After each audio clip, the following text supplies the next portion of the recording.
Liberty के concept को समझने के बाद हम अब अपना नेक्स्ट कॉन्सेप्ट समझने की कोशिश करते हैं, इक्विलिटी। इक्विलिटी इतना ही ज़्यादा इम्पोर्टेंट कॉन्सेप्ट रहा है पॉलिटिकल साइंस में जितना कि लिबर्टी, राइट या जस्टिस रहे हैं। इक्विलिटी के कॉन्सेप्ट में बड़ा ही विद्वानों में, विचारकों में विवाद रहा है। पहला तो विवाद यही है, क्या इक्विलिटी समाज में लाई जानी चाहिए या नहीं लाई जानी चाहिए। और दूसरा विवाद ये रहा है कि इक्विलिटी आए तो किस चीज़ की इक्विलिटी हो, क्योंकि समाज में हर जगह, हर क्षेत्र में हमें इनइक्विलिटी देखने को मिलती है, असमानता देखने को मिलती है। कुछ असमानताएं प्रकृति की देन हैं जिन्हें हम अलग नहीं कर सकते, जैसे रंग रूप, शक्ल सूरत या फिर शरीर के आकार में, बनावट में विभिन्नता हमें देखने को मिलती है। और कुछ असमानताएं जो हैं वो समाज की बनाई हुई हैं, जैसे समाज में कुछ वैल्यूज़, कुछ नॉर्म्स बनाए हैं, उसके आधार पर समाज किसी व्यक्ति को ऊंचे दर्जे पर रखता है, किसी को नीचे दर्जे पर रखता है, उच्च वर्ग निम्न वर्ग में भेदभाव करता है, स्त्री पुरुष में भेदभाव करता है। तो ये सभी तरह की असमानता समाज में पाई जाती है। इसके अलावा कुछ अमीर गरीब में भेदभाव, अमीर गरीब में असमानता होती है, या कुछ व्यक्तियों में योग्यता के आधार पर असमानताएं होती हैं। कुछ व्यक्ति उच्च पद पर होते हैं, कुछ निम्न पद पर होते हैं।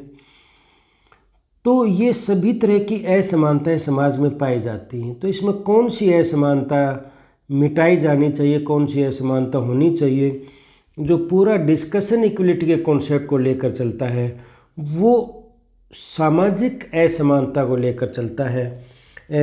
प्राकृतिक असमानता पर राजनीति विज्ञान में फोकस नहीं किया जाता, क्योंकि उनको प्रकृति देन माना जाता है, उनको अलग नहीं किया जा सकता।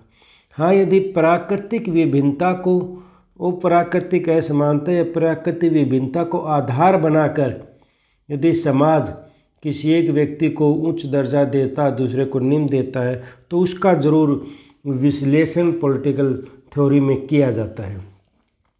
तो हम यहाँ समझने की कोशिश करेंगे कि विद्वानों के अनुसार इक्विलिटी क्या है। तो सबसे पहले तो देखते हैं कि इक्विलिटी है क्या, किसको इक्विलिटी माना जाए, क्योंकि इक्विलिटी का अर्थ इतना सीधा, इतना सिंपल नहीं है कि सभी को समान कह दिया, जैसे हम आम बोलचाल में कह देते कि सभी व्यक्ति बराबर हैं। तो सभी व्यक्ति बराबर नहीं हैं। तो वहाँ कहने का अर्थ हमारा क्या होता है? क्या हम कहते हैं कि सभी व्यक्ति बुद्धि में बराबर हैं, या हमारा कहने का अर्थ है कि सभी व्यक्ति शारीरिक बल में बराबर हैं, या हमारा कहने का अर्थ है कि आर्थिक स्थिति सभी की बराबर है? तो वहाँ क्या मतलब होता है हमारा कहने का, जब हम कहते हैं कि सभी व्यक्ति समान हैं? तो वहाँ अर्थ हमारा ये होता है कि सभी व्यक्तियों के साथ समान व्यवहार किया जाना चाहिए। तो हम वहाँ समानता की बात नहीं, उनको बिल्कुल समान बनाने की बात नहीं करते, हम उनके साथ कहते हैं कि सभी व्यक्ति के साथ समान व्यवहार करना चाहिए। उसका जो भाव, जो अर्थ निकलता है वो ये निकलता है। तो इक्वलिटी समाज में हम इक्वलिटी चाहते हैं, लेकिन हर कदम पर, हर जगह पे, परिवार में भी है, परिवार में भी परिवार के सदस्यों में इक्वलिटी देखने को मिलती है। समाज के जिस भी क्षेत्र में जाएंगे वहाँ हमें असमानता देखने को मिलेगी। एक दूसरी बात, एक अंतर और समझना चाहिए, जो समझना चाहिए कि इन इक्वलिटी जो है या फिर असमानता, वो जो एक दूसरा शब्द है विभिन्नता, डिफ्रेंशिएशन, या इसको हिंदी में बोलेंगे विभिन्नता। तो विभिन्नता और असमानता में भी हमें अंतर समझना चाहिए, असमानता को अच्छी तरह से समझने के लिए, क्योंकि कई बार आम व्यक्ति या हम भी कई बार विभिन्नता को ही असमानता मानने शुरू कर देते हैं। जैसे कि स्त्री और पुरुष दो विभिन्न, दोनों में विभिन्नता है, शारीरिक बनावट में, स्ट्रक्चर में, बॉडी स्ट्रक्चर में। तो ये जो विभिन्नता है ये स्त्री पुरुष की विभिन्नता है, यहाँ असमानता नहीं है। असमानता कब आएगी? जब हम इस विभिन्नता के आधार पर या पितृसत्तात्मक समाज में जब हम पुरुष को ज़्यादा अधिकार देने शुरू कर देते या ये कहना शुरू कर देते कि पुरुष का दर्जा ऊंचा है और स्त्री का दर्जा नीचा है, तो यहाँ पर फिर असमानता का भाव शुरू हो जाता है, जिसको हम भेदभाव या डिस्क्रिमिनेशन भी कह देते हैं। उसी तरह जैसे कि रंग रूप में बात होती है, भी किसी व्यक्ति का रंग काला हो सकता है, किसी का गोरा हो सकता है। काला और गोरा रंग होना विभिन्नता है, विभिन्न रंग है, अलग अलग कलर हैं। जैसे हम देखते हैं कि प्रकृति में कलर देखते हैं नीला, हरा, पीला, तो वहाँ हम विभिन्नता की बात करते हैं। ये पीला रंग है, ये नीला रंग है, ये हरा रंग है, काला रंग है, तो यहाँ पर ये विभिन्नता की बात है। ऐसे ही मनुष्यों के रंग अलग अलग हो सकते हैं। स्किन का, शरीर का जो स्किन का कलर, जो त्वचा का रंग जो हो सकता है अलग अलग हो सकता है, ये विभिन्नता है। लेकिन जब ये विभिन्नता में जब हम एक रंग को जब हम कहना शुरू कर देते या गोरे रंग के व्यक्ति को हम ऊंचा दर्जा देना शुरू कर देते या उसको हम सुंदरता की परिभाषा में उसको ऊपर रखते हैं, तो ये विभिन्नता जो है ये फिर असमानता में बदल जाती है। तो इसी तरह विभिन्नता की बात नहीं की जाती। विभिन्नता तो प्राकृतिक विभिन्नताएं होती हैं। समाज में विभिन्नता हो सकती हैं, जैसे दो अलग अलग पदों पर व्यक्ति काम करते हैं। कोई किसी एक्साइज ऑफिस में काम कर सकता है, कोई स्कूल कॉलेज में काम कर सकता है, तो ये विभिन्नता है। लेकिन जब हम उनको स्ट्रेटिफाइड करना शुरू कर देते कि इसका दर्जा ऊंचा और इसका नीचा, तो जो स्ट्रेटिफिकेशन है या जो स्तरीकरण जिसको बोलते हैं, वो जो होती है उससे फिर असमानता शुरू हो जाती है, फिर समानता असमानता का भाव शुरू हो जाता है। तो बेसिक बातें ये है जो इस इक्वलिटी के कॉन्सेप्ट को और अच्छी तरह से समझने के लिए आवश्यक है। तो सबसे पहली बात है कि इक्वलिटी एक अधिकार है, एक फैक्ट नहीं है, एक तथ्य नहीं है कि सभी व्यक्ति समान हैं। जब हम समानता की बात करते हैं व्यक्तियों की, तो हम समान अधिकारों की बात करते हैं। हम ये नहीं कहते कि उनको बिल्कुल समान बना दिया जाए, उनको बिल्कुल एक जैसी शक्ल तो पॉसिबल नहीं है, उनको बिल्कुल एक जैसी स्थिति में ला दिया जाए, उनकी आर्थिक स्थिति बराबर कर दी जाए, बिल्कुल कोई भेदभाव, मतलब कोई भी किसी भी रूप में उनकी शक्ति में या उनकी आर्थिक स्थिति में कोई फर्क ना हो। तो ये फैक्ट नहीं है, तो ये कन्फ्यूजन नहीं रहना चाहिए। और जो विद्वान इसकी व्याख्या करते हैं इसको फैक्ट मानते भी नहीं, इसको एक राइट के रूप में देखते हैं कि इक्वलिटी एक राइट है। दूसरा इक्वलिटी है एबोलिशन ऑफ प्रिविलेजेस, यानी कि विशेषाधिकारों का अनुपस्थिति आवश्यक है समानता के लिए। जहाँ विशेषाधिकार होंगे, अब यहाँ भी जो विशेषाधिकार की बात है उसमें एक बात समझने की, विशेषाधिकार अनुचित आधार पर बिना किसी लॉजिक के दिए जाते। जैसे यहाँ हमारे हिंदू समाज में कास्टिज्म के आधार पर विशेष अधिकार की बात की जाती थी कि उच्च जाति के लोगों को ज़्यादा अधिकार मिलेंगे, निम्न जाति के लोगों को कम अधिकार मिलेंगे, या फिर वेस्टर्न सोसाइटी में कुलीन वर्ग को ज़्यादा अधिकार दिए जाते थे। तो ये नहीं होने चाहिए। एक प्रिविलेज हो सकते किसी पद के आधार पर, जैसे राष्ट्रपति को कुछ विशेष अधिकार है, हमारे सांसदों को विशेष अधिकार है, या न्यायपालिका के जजों को विशेष अधिकार है, या कोई किसी पद पर बैठा उसको कुछ उस पद के ड्यूटी निभाने के लिए कुछ विशेष अधिकार दिए गए। तो यहाँ पर उनके एबोलिशन की बात नहीं होती, वो समानता से संबंध नहीं है।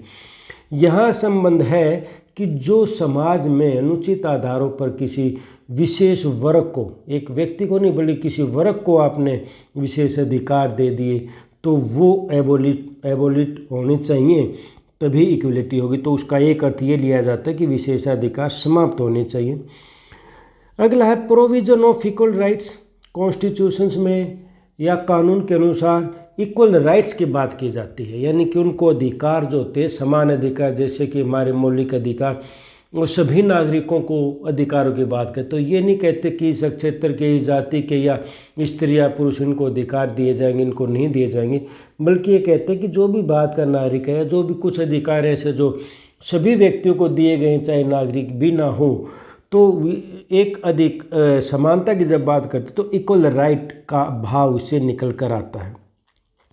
अगला है अवेलेबिलिटी ऑफ इक्वल अपॉर्चुनिटी। ये लिबरल विचारक तो सबसे ज़्यादा इसी पर फोकस करते हैं कि उच्च समान अवसर दिया जाना ही समानता है। हालांकि मार्क्सिस्ट या फिर सोशलिस्ट विचारक या पॉजिटिव लिबरल के समर्थक जो है कुछ इस बात को इनसुफिशिएंट मानते हैं कि केवल अपॉर्चुनिटी देने से ही स्वतंत्रता न समानता नहीं आती, बल्कि इक्वल अपॉर्चुनिटी से ही आप उनको एक्सरसाइज भी देखना पड़ता है कि उनको एक्सरसाइज कर पाता है उस अपॉर्चुनिटी, इक्वल अपॉर्चुनिटी को जो उसको दी गई है, उसके बाद वो इस स्थिति में भी है, उसके पास कैपेबिलिटी है कि उस अपॉर्चुनिटी को अवेल कर सके, उसका फ़ायदा उठा सके। लेकिन एक ये अवेलेबिलिटी ऑफ इक्वल, लेकिन ये ज़रूरी है, पहले इक्वल अपॉर्चुनिटी मिले, दूसरे अगला स्टेप फिर आगे आता है एक्सरसाइज की बात जो आती है। एक इक्वल एलोकेशन ऑफ रिसोर्सेज, एक किस रूप में भी देखा जाता है, जैसे आगे हम पढ़ेंगे एक विचारक का आएगा कि इक्वल रिसोर्सेज, डवार्किन की थ्योरी आएगी या जॉन रॉल्स की थ्योरी आएगी। उन्होंने ये कहा था कि रिसोर्सेज का इक्वल बंटवारा होना चाहिए। अब रिसोर्सेज का इक्वल बंटवारा नहीं हो सकता, मतलब रिसोर्सेज अलग अलग होते हैं, तो यहाँ जो इक्वल एलोकेशन की बात करते हैं रिसोर्सेज की, वो करते हैं शुरुआत में। जब आप शुरुआत करो तो एक बार रिसोर्सेज बराबर बांट दो सभी में, उसके बाद तो स्थिति अलग अलग होनी है। ऐसा नहीं है कि आपने सभी को एक जैसे रिसोर्सेज बांट दिए तो 1 साल बाद 2 साल बाद सभी के पास भी बराबर रिसोर्सेज बचे मिलेंगे। कुछ इस रिसोर्सेज को इन्वेस्ट करके रिसोर्सेज को कई गुना कर लेंगे और कुछ इस रिसोर्सेज को बिल्कुल ख़त्म कर देंगे। असमानता फिर भी आनी है। तो ये इस बात को नहीं कहते जो इक्वल रिसोर्सेज के एलोकेशन की बात करते जो विचारक कि हमेशा उनके रिसोर्सेज बराबर रहने चाहिए। वो कहते हैं जब एक बार शुरुआत हो, एक बार शुरुआत जब की जाए तो रिसोर्सेज इक्वल बांट देने चाहिए। अगर एक बार आपने रिसोर्सेज इक्वल बांट दिए तो आप कह सकते हो कि आपने समानता दे दी है। ये तो फिर व्यक्ति की अपनी योग्यता, अपनी मेहनत है जो उन रिसोर्सेज का किस तरह से यूज करता है और उनको बढ़ाता है या घटाता है। असमानता फिर भी आने रिसोर्सेज में, लेकिन जो इक्वल रिसोर्सेज की बात कहते हैं वो ये कहते हैं कि शुरुआत एक बार, जैसे जॉन रॉल्स ने भी कहा था कि एक ऐसा समझौता हो जो इक्वल रिसोर्सेज बांटे। डवार्किन ने भी अपने कहा था कि एक बार रिसोर्सेज को इक्वल बांट देना चाहिए और कई कंडीशन लगाई थी। तो ये equal resources, equal allocation of resources को भी इक्वलिटी के रूप में देखा जाता है। An idea of social change, society में इनइक्वलिटी कभी से रही है और जो उस इनइक्वल सिचुएशन में जिनकी स्थिति बेहतर है, जो अच्छी पोजीशन में है, वो हमेशा चाहते हैं कि इनइक्वलिटी बनी रहे। हमारा समाज भी जाति के आधार पर बटा हुआ था, या हर एक समाज और वेस्टर्न सोसाइटी भी वर्गों के आधार पर बटी हुई थी, उच्च वर्ग निम्न वर्ग की जो बात होती थी। तो ये आइडिया इनइक्वलिटी तो समाज में रही है। ये एक मॉडर्न आइडिया इक्वलिटी का कि उस इनइक्वलिटी को ख़त्म किया जाए। पहले तो उस इनइक्वलिटी को एक डिवाइन ऑर्डर माना जाता था कि ये तो प्रभु का आदेश है या ये तो भगवान की बनाई हुई चीज़ है कि कुछ व्यक्ति उच्च हैं कुछ व्यक्ति निम्न हैं और इसमें फेरबदल नहीं करना चाहिए। और ज़्यादातर वही लोग इसका फेवर करते थे, इस आइडिया का, जो उस सिस्टम में अपने आप को बेहतर स्थिति में पाते थे या जिनको ज़्यादा अधिकार दूसरों से मिले हुए थे। लेकिन आज जैसे जैसे नए नए आइडियाज आए, लॉक ने इक्वलिटी, लॉक ने बात की लिबर्टी इक्वलिटी की, फिर बाद में मार्क्स ने इस बात को ज़ोर शोर से उठाया, तो बहुत सारे विचारकों ने, लास्की ने, अरिस्टोटल ने, बहुत सारे विचारक आए जिन्होंने समानता के आइडिया को पॉपुलर किया। बहुत सारी क्रांतियाँ भी इसी आधार पर हुई थी, अमेरिकन क्रांतियाँ, फ्रेंच रिवॉल्यूशंस, जिनमें ये आइडिया पॉपुलर हुए थे। तो वो एक किस्म से ये आइडिया ऑफ सोशल चेंज है, यानी कि जो सोसाइटी में जो सिस्टम चलता आ रहा है ये उसको चैलेंज करता है और कहता है कि बहुत सारी इनइक्वलिटीज़ को मिटाने की बात करता है, उनको उनके जगह इक्वलिटी लाने की बात करता है। तो एक आइडिया ऑफ सोशल चेंज है। Does not imply literal equality, वही बात है कि इक्वलिटी का मतलब लिटरल इक्वलिटी नहीं है, बिल्कुल एक समानता नहीं है, उनको एक जैसा पैसा दे दिया जाए, एक जैसा पद दे दिया जाए। ये भी संभव नहीं है कि सभी को अफसर बना दे, ये भी संभव नहीं है कि सभी को लखपति बना दे, बराबर नहीं हो सकते। लिटरली एक बार आप समाज को बिल्कुल बराबर भी कर दो तो कुछ समय बाद अब दोबारा समाज इनइक्वल हो जाएगा। तो यहाँ लिबर्टी इक्वलिटी का मतलब लिटरल इक्वलिटी नहीं है, बल्कि इक्वल अपॉर्चुनिटी या वैल्यूज ऑफ प्रिविलेजेज या इक्वल राइट्स की बात है, लिटरल इक्वलिटी नहीं होता। रेशनल ग्राउंड फॉर डिस्क्रिमिनेशन, यदि डिस्क्रिमिनेशन तो समाज में करना पड़ता है।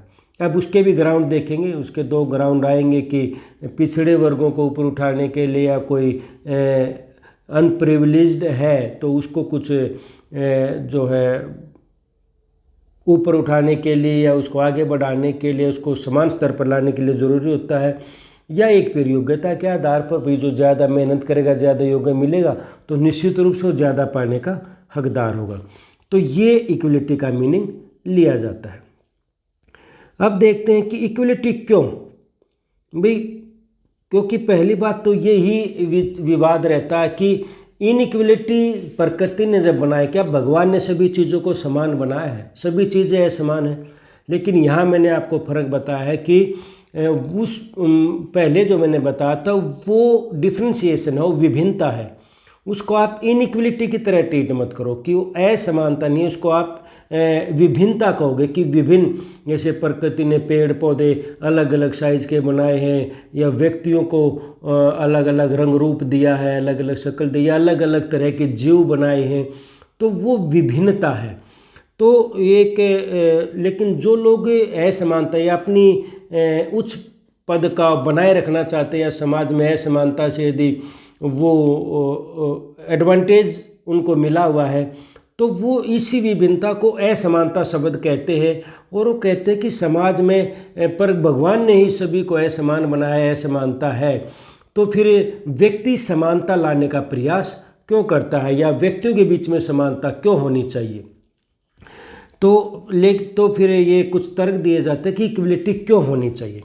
सबसे पहला तो मेंटेन फेयरनेस रखने के लिए, एक न्यायपूर्ण समाज की स्थापना के लिए ज़रूरी है कि सभी को समान अधिकार मिले। वहाँ फेयरनेस नहीं होगी, वहाँ जस्टिस नहीं होगा, न्याय नहीं होगा, जहाँ कुछ व्यक्तियों के साथ भेदभाव किया जाएगा या कुछ व्यक्तियों की स्थिति बहुत नीचे है, कुछ के बहुत ऊपर है। तो फेयरनेस लाने के लिए, एक ट्रांसपेरेंट सोसाइटी के लिए भी एक तो ज़रूरी है। दूसरा है सेल्फ रिस्पेक्ट। जिस व्यक्ति के साथ निश्चित रूप से भेदभाव किया जाता है या जिस व्यक्ति के साथ असमान व्यवहार किया जाता है, उस व्यक्ति के सेल्फ रिस्पेक्ट को हमेशा धक्का लगता है, उसको हमेशा डिग्निटी हर्ट होती है, चाहे कोई भी व्यक्ति हो। हालांकि वो व्यक्ति जो उच्च स्थिति में है वो इस भाव को नहीं समझ सकते और इसीलिए इसका विरोध करते, लेकिन उनको इस स्थिति में जब बैठाया जाए कि तुम्हारे साथ भेदभाव करेंगे और तुम्हें कुछ अधिकारों से वंचित किया जाएगा, तो उनको इस बात का एहसास होगा कि हाँ, सेल्फ रिस्पेक्ट तभी मिलेगी, तभी महसूस होते हैं जब आप के साथ समान व्यवहार किया जाए। To show respect to others, दूसरे को भी रिस्पेक्ट देने के लिए ज़रूरी है कि समान व्यवहार किया जाए। नेसेसरी टू फोस्टर फ्रेटर्निटी, समाज में भाईचारा तभी होगा क्योंकि एक क्रांति का कारण, विद्रोह का कारण ये भी होता है कि लोगों के साथ भेदभाव किया जाता है, समान व्यवहार किया जाता है। समाज में जो वर्ग वंचित होगा या जिसके साथ भेदभाव किया जाएगा या जिसको समान अधिकार नहीं दिए जाएंगे, वो निश्चित रूप से दूसरे वर्ग के प्रति विरोध की भावना, विद्रोह की भावना होगी। तो इससे समाज में जो है वो द्वेष बढ़ेगा और जो है क्रांति की संभावना इसमें बढ़ती है। तो भाईचारा बढ़ाने के लिए ज़रूरी है कि समान व्यवहार या समानता स्थापित की जाए। रिक्वायर्ड फॉर सेल्फ डेवलपमेंट और सेल्फ रियलाइजेशन, व्यक्ति जब अनइक्वल होगा, उसको अधिकार ही नहीं मिलेंगे, तो जो हमने लिबर्टी में पढ़ा था सेल्फ रियलाइजेशन, अपने आप को कभी भी प्राप्त नहीं कर सकता या जो चाहे वो जो अपने लक्ष्य उनको निर्धारित करके उनको प्राप्त नहीं कर सकता, उसके लक्ष्य भी अपने अनुसार नहीं हो सकते यदि वो असमान है, तो सोसाइटी में दूसरा वर्ग उसको कंट्रोल करके रखता है। तो सेल्फ डेवलपमेंट के लिए, सेल्फ रियलाइजेशन के लिए इक्वलिटी ज़रूरी है। To check on the exploitation in society, यदि समाज असमान होगा तो निश्चित रूप से उच्च वर्ग द्वारा या जो सोसाइटी में डोमिनेंट होंगे वो दूसरे वर्ग का, जिनको कम अधिकार दिए जाए, उनका शोषण करते हैं, एक्सप्लॉयटेशन करते हैं। तो उसके लिए भी ज़रूरी है कि इक्वलिटी लाई जाए। अब इनइक्वलिटी के आज दो ग्राउंड जो रेशनल हैं, अब वो ग्राउंड इनइक्वलिटी के नहीं चलते, डिस्क्रिमिनेशन के नहीं चलते कि भगवान ने बनाया है, जाति पाति भगवान की बनाई हुई है, कुछ लोगों को अच्छा दर्जा दिया तो भगवान का दिया हुआ है, वो बात नहीं मानते। दो ग्राउंड है जो रेशनल ग्राउंड है डिस्क्रिमिनेशन के, जो इक्वलिटी के समर्थक सभी विचार जिसको मानते हैं। एक तो जो नीडी पर्सन है उनको स्पेशल प्रोविज़न दिया जाना चाहिए। जो आज जो डिस्क्रिमिनेशन या जो अफर्मेटिव एक्शन की बात कहते हैं कि पिछड़े वर्गों को ऊपर उठाने के प्रयास किए जाने चाहिए, जिससे कि हमारे देश में जो रिजर्वेशन की व्यवस्था है या फंडामेंटल राइट्स में कहा गया है कि पिछड़ों के लिए या महिलाओं के लिए या बच्चों के लिए जिनको ज़रूरत ज़्यादा है उनके लिए विशेष प्रावधान किए जा सकते हैं, यानी कि डिस्क्रिमिनेशन किया जा सकता है। लेकिन उसका उद्देश्य क्या होना चाहिए? उसका उद्देश्य होना चाहिए समाज के किसी दबे हुए वर्ग को या जिस वर्ग के साथ भेदभाव होता है या जो समान व्यवहार लाने में पिछड़ जाएगा। समानता, जैसे स्त्री पुरुष में असमानता है पहले से ही है, तो स्त्री को विशेष अधिकार दिए जाएंगे तभी वो समान स्तर पर आ पाएगी। इसी तरह यदि लोअर कास्ट के लोगों को के साथ समान व्यवहार किया जाएगा तो पिछड़ जाएंगे, क्योंकि पहले से बहुत ही पिछड़ी स्थिति में है। तो उसको रोकने के लिए भी ज़रूरी है कि भेदभाव उनको विशेष सुविधाएं दी जाए। तो एक तो नीडी पर्सन की बात है। दूसरा है special reward for hard work and talent. तो दूसरा है ये कि जो हार्ड वर्क है और जो टैलेंटेड पर्सन है, जो ज़्यादा मेहनती पर्सन है, तो निश्चित रूप से उन मेहनती लोगों को भी मिलना चाहिए ज़्यादा। अब कोई बच्चा ज़्यादा अच्छी मेहनत करता तो उसको बराबर, उसको ज़्यादा मार्क्स मिलने चाहिए। अब जो कम मेहनत करता हो ये नहीं कहेगा कि मेरे भी मार्क्स इसके बराबर होने चाहिए। या कोई ज़्यादा मेहनत करता है, ज़्यादा पैसा कमाता है, तो वो दूसरा जो कम मेहनत करता हो ये नहीं कह सकता कि मुझे भी इसके बराबर ही पैसा मिलना चाहिए। ये समानता नहीं हो सकती। तो इस तरह से जो स्पेशल रिवार्ड, अगर ऐसा नहीं होगा तो अगर समाज में ये व्यवस्था करनी बहुत ज़रूरी है कि योग्य और मेहनती लोगों को, जो टैलेंटेड लोगों उनको ज़्यादा देना ही पड़ता, नहीं तो योग्यता और टैलेंट समाज में ख़त्म हो जाए। अगर इससे समाज की प्रोग्रेस जो है वो बिल्कुल रुक जाएगी। तो डिस्क्रिमिनेशन के लिए ये ग्राउंड दिए जाते हैं। तो ये मीनिंग था, जो एक बेसिक सा मीनिंग है जो लिया जाता कि इक्वलिटी क्या है। अब आगे की हम एक नेक्स्ट लेक्चर में हम देखेंगे कि किन चीज़ों की इक्वलिटी लाने की बात की जाती है। अब तो हमने देखा था कि इक्वलिटी, वाई इक्वलिटी या व्हाट इज इक्वलिटी। अब हम अगले जो लेक्चर में देखेंगे इक्वलिटी ऑफ व्हाट, किन चीज़ों की इक्वलिटी लाने की बात की जाती है, जो अलग अलग विचारकों ने अलग अलग विचार दिए हैं। तो आज के लेक्चर में बस इतना ही। धन्यवाद।